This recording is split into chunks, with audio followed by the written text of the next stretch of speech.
আনন্দে বুকটা ভরে যাচ্ছে এবং মা বোনেরা পর্দার আড়ালে সবাই বসে আছে। একদম ছোট্ট করে গাইব, গিয়ে আপনাদের থেকে আমি বিদায় নেব। যদি আল্লাহ পাক আগামী বছর এখানে আসার তৌফিক দান করে, তাহলে আপনাদের মধ্যে আমি আবার হাজির হব।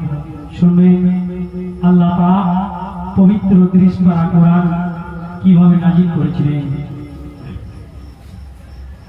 দীর্ঘ 23 বছর ধরে,